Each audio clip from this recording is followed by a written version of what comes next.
Maz is a bit of an acquired taste, so let me do the talking, and whatever you do, don't stare. At what? Any of it. That's great, yeah. At the core of Star Wars is that charm. It is a science fiction film with sci-fi characters and creatures and aliens, but it remains grounded, and you only truly get that if you shoot using practical effects.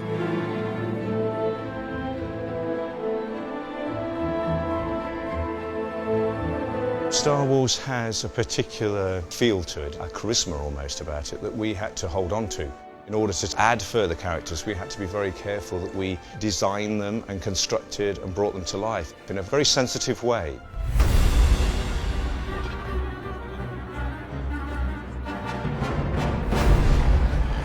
The number of creatures that we've made is sitting around the 105 mark, believe it or not.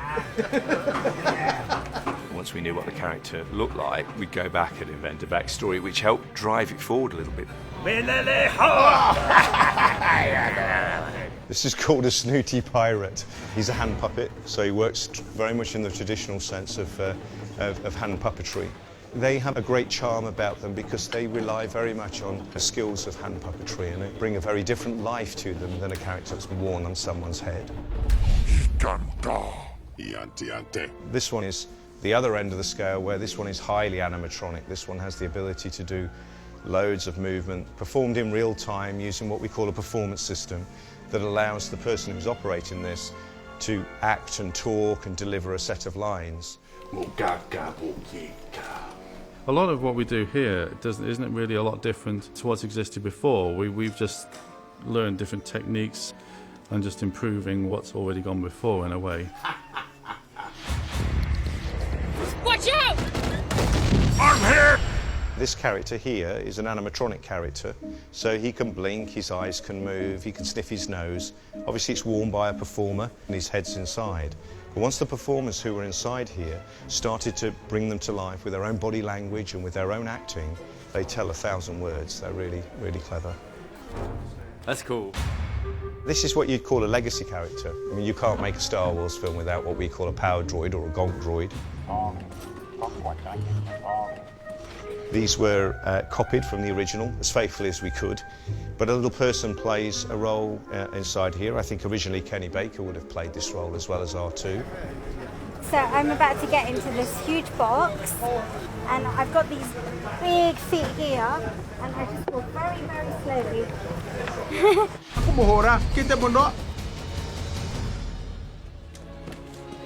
Hi there, I'm Mike Quinn, and I'm playing Nine Numb. And I was also Nine Numb in Return of the Jedi. Nine Numb, yeah, absolutely, held with great affection. He's probably slightly more polished than the original. In Jedi, he was a puppet, sort of like a big hand puppet, essentially, with my hand inside the mouth. And this is totally different. I mean, this is way ahead of that. He's got eyebrows and nice facial scrunchy things. I'm sure his return will be celebrated as much as the return of any character. You've done a lot of work. You've been busy in here, haven't you? Oh, God, yeah. That's amazing. There's definitely a lot of family influence on this film. Warwick Davis had his first big break in the original Star Wars trilogy. Just like that. In this film, we've got Annabelle, his daughter, who's playing a character, a little yellow, furry character that we've done a bit of the hair work on. In Return of the Jedi, I played Wicket the Ewok. That was my first experience with Star Wars. And now, I managed to kind of make my way into Episode 7, which is brilliant. You know, we're working with some of the best filmmakers in the world here, you know, in all departments, you know, the guys that build this stuff. I mean, if you see inside my head here, it's phenomenal. Look at that. I mean, it's a pity that we don't see that, because that is a work of art in itself. That's mine! This is Unkar. Unkar was the junk dealer. This is a silicone prosthetic, very malleable. So once this was glued down and, you know, these were all part of him, he was able to, you know, bring his own personality, be his own person. Simon had a live cast done, so his body fitted within that skin. And then my job as a fabricator is to marry up the head and the body and to free up the body so he can move in it and attach silicone hands and to line it, make sure that Simon's comfortable. We did all the close-up work on Unkar at Pinewood because the mask had to be glued to my face so that the articulation was there. We couldn't do that in Abu Dhabi because of the heat, so we used a pullover mask and a sort of fat suit and rubber hands. It was extremely hot, worryingly at times. My heart rate would go up a little bit and I'd just have to keep going, it's Star Wars, it's Star Wars, it's Star Wars. So I was prepared to suffer without complaint as I melted literally inside this silicone prison. So one thing that The Force Awakens has really done is it brought together creature effects on the practical production side and creature effects on the CG side. And then we have these times, with Unkar where we meet in the middle a little bit, where we have a creature on set, but then you want to add some little details to the character, and that's where the CG can be used sort of in conjunction with those great prosthetics to produce something that's sort of better than both. Follow the girl and get that droid.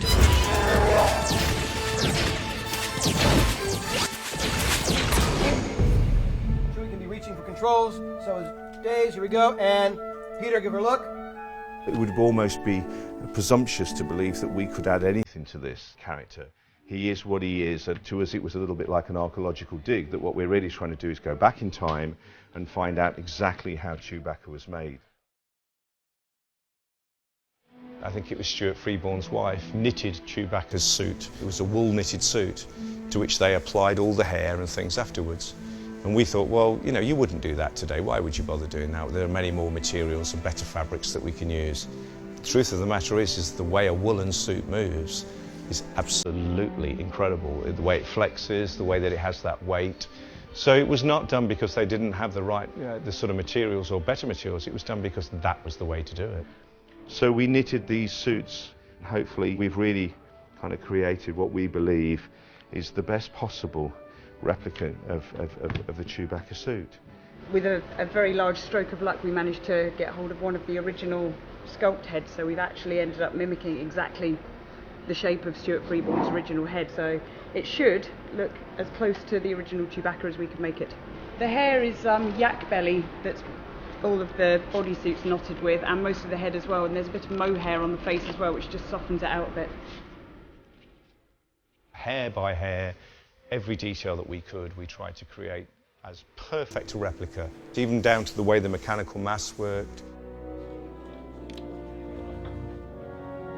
He's very simple. There's no big animatronic movements in there. Peter Mayhew, who played Chewbacca originally, basically opened and closed the mouth of the head with his own mouth. There was nothing fancy. So we've been trying to kind of keep it simple and just try and copy completely. When Peter and his wife came in and they saw it for the first time, they were very emotional. I think, it brought back many memories for them. I remember we put our Chewbacca face onto Peter, and as soon as it dropped onto Peter's face, it was Chewbacca. It's better, it's lighter, it looks as good as the original one did. I think everybody is going to be very, very pleased. When I first saw Chewie on set, without any shame whatsoever, I asked if I could have a hug.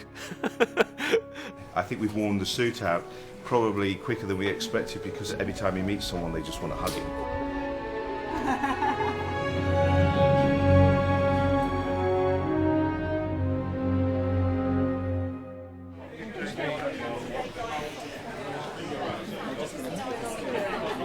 You guys look amazing. I mean, each one of you looks so incredible that a movie could be made just about each of you. You could not look better. Neil Scanlon and his team did an absolutely amazing job. The look of these creatures is extraordinary and blew everyone away. But also just not only thank you guys, but also obviously the incredible team of creature and makeup and...